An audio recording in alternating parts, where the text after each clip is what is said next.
नमस्कार. मी सूर्यकांत उर्फ दादा धुमाळ, लोणावळा भाजप माजी अध्यक्ष. आत्ता नुकत्याच नगरपालिका पंचवार्षिक निवडणुका झाल्या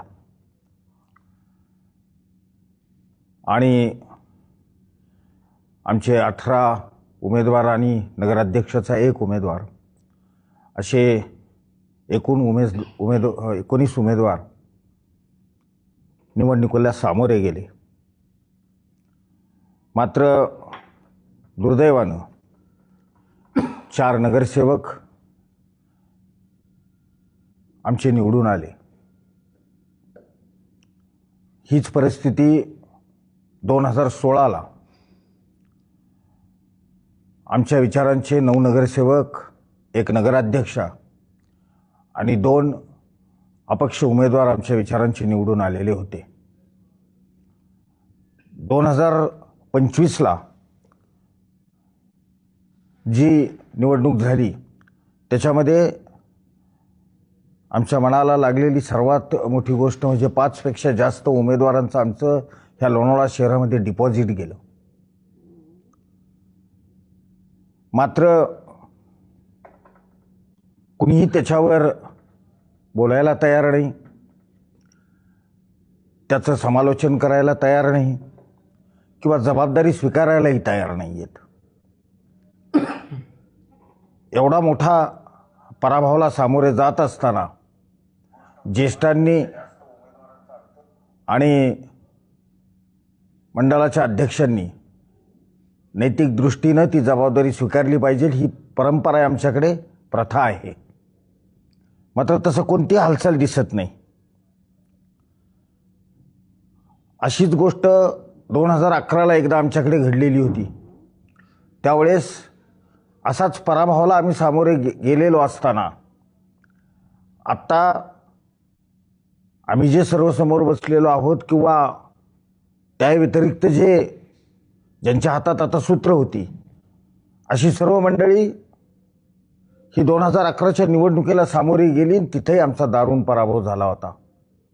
त्यावेळेस फक्त कमळाच्या तिकिटावर आमचा फक्त एकच उमेदवार निवडून आला होता आणि त्यावेळेस शहरातल्या सर्व जुन्या जाणत्या कार्यकर्त्यांनी त्यावेळेसच्या असलेल्या अध्यक्षांचा राजीनाम्याची मागणी केली होती. राजीनामा द्यायला भाग पाडलं होतं. मग आत्ताही हा एक दृष्टीने आमच्या विचारांची पिछेहाट झालेली, त्याच्यामुळे ही नैतिक जबाबदारी स्वीकारून जे जुने जाणते ज्येष्ठ आहेत आणि अध्यक्ष आहेत यांनी आपल्या पदाचा त्याग केला पाहिजे आणि संघटनेला नवीन बळ प्राप्त करून देण्यासाठी त्यांनी प्रामाणिक प्रयत्न केले पाहिजेत. आमच्या 2016च्या निवडणुकीनंतर जे कार्यकर्त्यांच्या आमच्या फळी बदलत गेली, नवीन कार्यकर्त्यांच्या भरती होत गेल्या, परंतु जुना कार्यकर्ता त्याच्यातून सुटत गेला. 2016ला जी आमच्याकडे कार्यकर्त्यांची प्रचाराला टीम होती, संघटनेचं काम करायला, निवडणुकीचं काम करायला बूथ प्रमुख होते, पन्ना प्रमुख होते, विभाग प्रमुख होते, प्रचार प्रमुख होते, त्यातले 50 ते 60% कार्यकर्ते ह्यावेळेसच्या निवडणुकीत दिसले नाही. मी मागच्या 25 वर्ष झाले म्हणजे 5 निवडणुका ह्या नगरपालिकेच्या मी काम केलेले पाहिलेले आहेत. यावेळेस एकदम इतका मोठा फरक जाणवला की 50 ते 60% कार्यकर्ता 2016ला जो कामात होता तो यावेळेस दिसला नाही. आणि नवीन कार्यकर्ता आला, अनुभवाची कमतरता, त्याच्यामुळं प्रचाराच्या यंत्रणेमध्ये अनेक त्रुटी आढळून आल्या. अध्यक्ष आमचे असतील किंवा ज्येष्ठ जुने जाणते माजी नगरसेवक असतील, माजी अध्यक्ष असतील, माजी उपाध्यक्ष असतील, यांनी ज्या पद्धतीनं त्या कार्यकर्त्यांना बळ पुरवायला पाहिजे होतं, काही वार्डातले आमचे उमेदवार म्हणत होते की आमच्याकडे कुणी आलंच नाही. त्यांच्या यंत्रणा, त्यांनी त्यांच्या नवख्या घेतलेली माणसं, नवखे आलेले कार्यकर्ते आणि त्यांना असलेले नवीन भाजपचे कार्यकर्ते आणि नवीन त्यांना जोडलेले कार्यकर्ते हे दिशाहीन झाले आणि त्याचा मोठा परिणाम हा आपल्याला निवडणुकीच्या निकालावर दिसला. कार्यकर्त्यांना विश्वासात घ्यायचं नाही. कार्ड कमिटी, कार्यकारिणी अध्यक्ष, अनेक जुने जाणते प्रचारात दिसले नाही. मोठे अपयश आहे.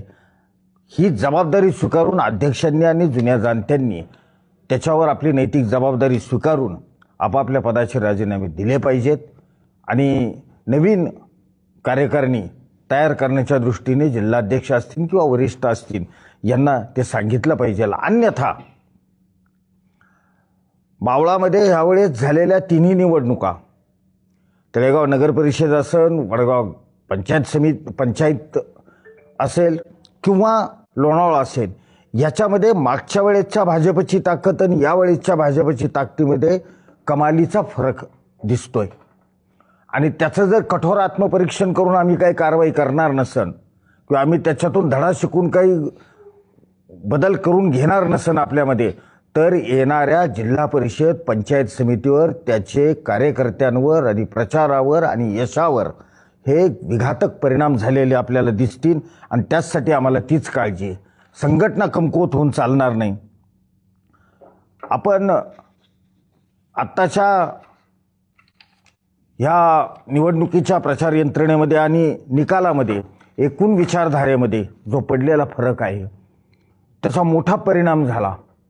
आपल्याला एक प्रपोजल आलं होतं की बाबा आपण एकत्र येऊ.